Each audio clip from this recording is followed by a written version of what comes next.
imperio de la risa, cuando el caos se convierte en libertad. En el corazón del callejón Diagon, Weasley's Wizard Whizzes se levanta como un manifiesto emocional disfrazado de tienda. Fundada por Fred y George Weasley, no es un simple negocio de bromas, sino un laboratorio psicológico donde la risa se transforma en poder personal. Cada objeto desafía la rigidez del orden mágico y propone una idea provocadora. Jugar es una forma avanzada de pensar.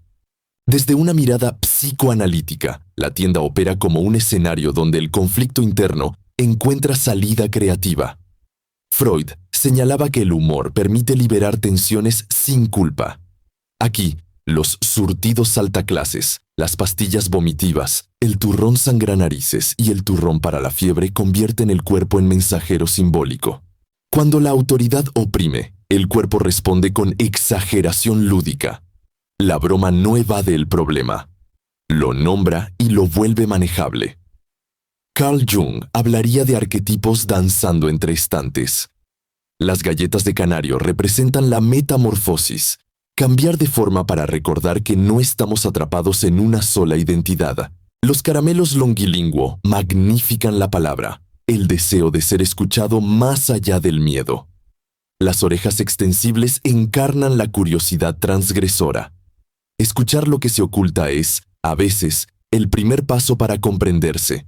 Desde la psicología humanista, la tienda es un canto a la autenticidad. Carl Rogers defendía la importancia de aceptarse sin condiciones.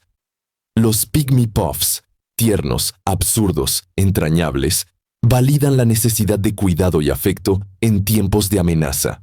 Los encantamientos de ensueño patentados invitan a soñar despiertos sin vergüenza, recordando que la imaginación también es una forma de salud emocional.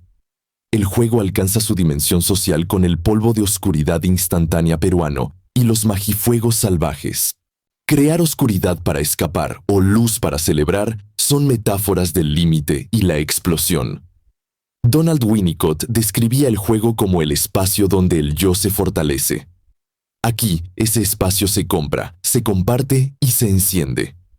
Jugar juntos reconstruye vínculos cuando el mundo se fragmenta. Incluso el humor más incómodo tiene una función reparadora. Las píldoras Uno Pu rompen el tabú de lo vergonzoso y devuelven dignidad a lo que se oculta. Nombrar lo incómodo reduce su peso. Albert Bandura hablaría de autoeficacia. Sentir que se puede hacer algo, aunque sea reír, incrementa la confianza para enfrentar desafíos mayores. Weasley's Wizard Whizzes no vende evasión, ofrece perspectiva. La risa aquí no es superficial, es estratégica. Quien cruza sus puertas sale con algo más que un producto. Se lleva una idea persistente y luminosa. Cuando el mundo se vuelve rígido, reír es una forma de resistir. Y resistir, a veces, es la manera más sincera de cuidarse. Si conectas con este contenido y deseas que explore algún tema o personaje desde el psicoanálisis, déjalo en los comentarios. Tu interés también habla de ti. Te invito a dar like y compartir para que más mentes se encuentren.